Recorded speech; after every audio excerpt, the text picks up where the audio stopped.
আল্লাহ। এবার আমাদের সামনে মূল্যবান বক্তব্য রাখবেন আফতাব মোল্লা ভাই, আমাদের সাবেক উপজেলা নির্বাচনী উপজেলা চেয়ারম্যান, দুইবারের সকল চেয়ারম্যান মোহাম্মদ আফতাব মোল্লা ভাই, তাদের জন্য আমরা জোরে একটা করতালি।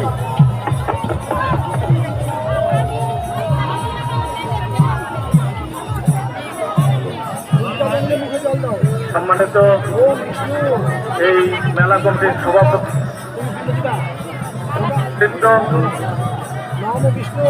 আমার এই মেলায় আগত ভাই ও বোন, আপনাদের জন্য আমার আন্তরিক শুভেচ্ছা ও অভিনন্দন। আর মুসলমানদের জন্য আমার সালাম, আসসালামু আলাইকুম। আমার নাম আফতাব মোল্লা, ফেনীর বন্দর এবং জামাতে ইসলামীর জেলা আমির সাবেক। আমার বাড়ি ৬ নম্বর ইউনিয়ন দুর্গাপুর। আমাকে এখানে দাওয়াত করা হয়েছিল, কিন্তু টাইম নিয়ে একটু ভেজাল হয়ে গেল। আমাকে প্রথমে বলা ছিল 11টায়, এখানে ভিতরে আরেকজন আসবে, তার টাইমও কিন্তু 11টায়। তা আমাদের কোনো দোষ না। আর আমার সিরিয়ালি প্রোগ্রাম আছে, আমার আরেকটা প্রোগ্রাম আছে মস্তাপুরে মহিলাদের জন্য, ওখানে 1000-এর উপর মহিলা হবে। আমার প্রতিদিনে 5-7টা করে প্রোগ্রাম থাকে।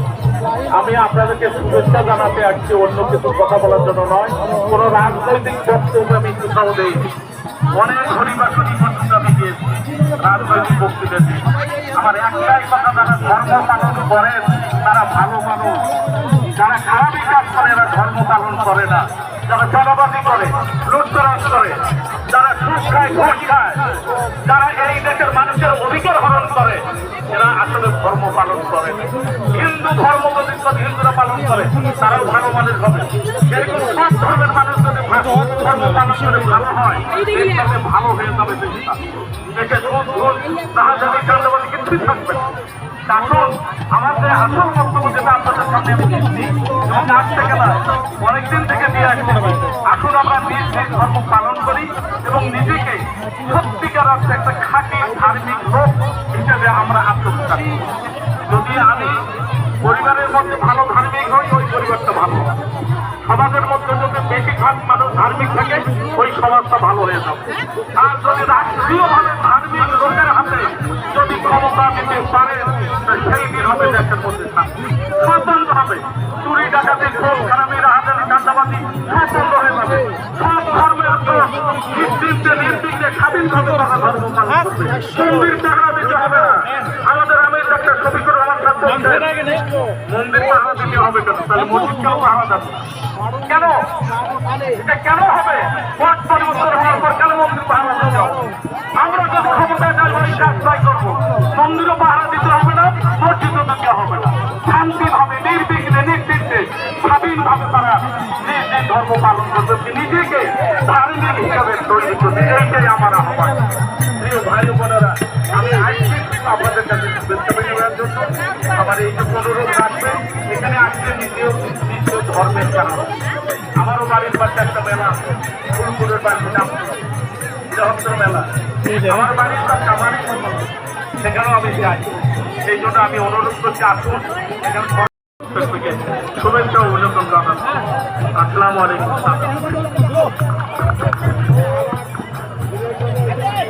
মন খারাপ করলে দেখি আপনার মন খারাপ করলে যদি কোনো কথায় আঘাত আসে আপনাদের, তাহলে আমাকে ক্ষমা করবেন, কেমন? হ্যাঁ, ধন্যবাদ।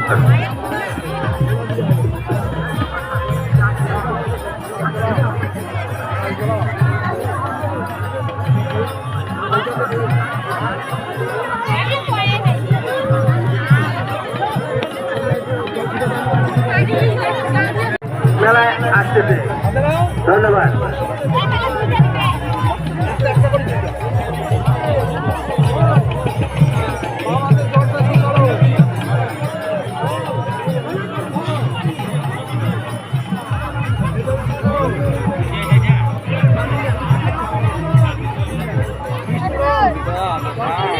নমস্কার।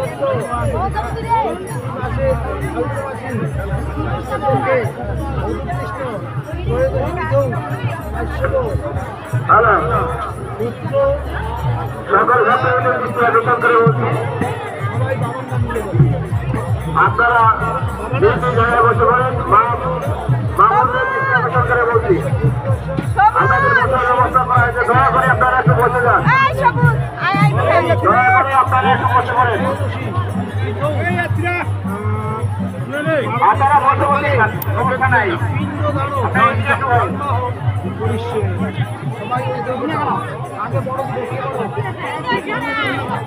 সকল ভক্তদের দৃষ্টি আকর্ষণ করে বলছি আপনাদের বসার ব্যবস্থা করা হয়েছে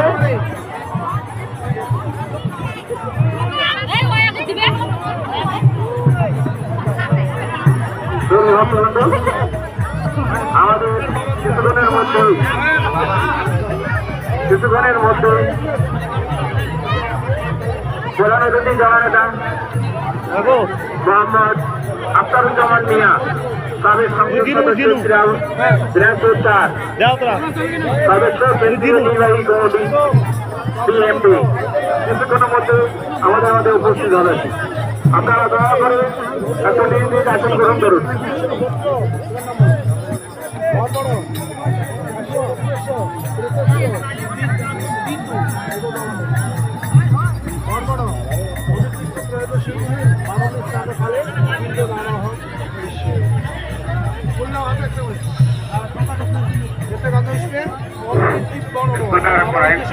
উপস্থিত পানির মেলা উপলক্ষে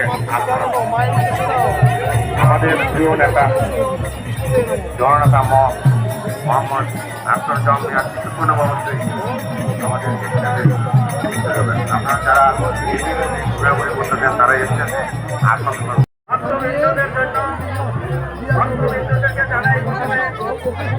আমাদের বাংলাদেশ জাতীয়তাবাদী দল বিএনপির পক্ষ থেকে ধন্যবাদ সম্মানিত ভক্তবৃন্দ আপনাদের এই মেলার দুর্দশা দেখার জন্য বাংলাদেশ জাতীয়তাবাদী দল বিএনপির পক্ষ থেকে দিনাজপুর খালসা উপজেলার মাটি ও মানুষের নেতা হিন্দু মুসলিম বৌদ্ধ খ্রিস্টান সকল ধর্মের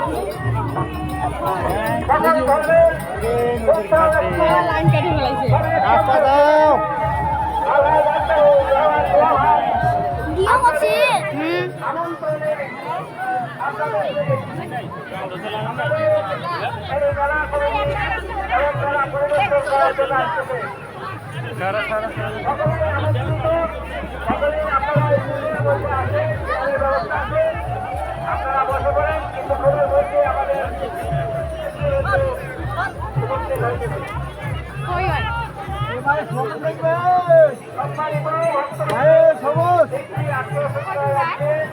আপনারা সকলে নিজেদের মধ্যে আসে বসে পড়ুন কিছুক্ষণের মধ্যেই আমাদের নেতা আলহাজ আখতারুজ্জামান মিয়া ভাই কিছুক্ষণের মধ্যে মঞ্চ আপনারা সকলে আমন্ত্রিত আপনাদের বসুন এবং আগুন কিছুক্ষণের মধ্যেই আমাদের সংসদ সদস্য আখতারুজ্জামান মিয়া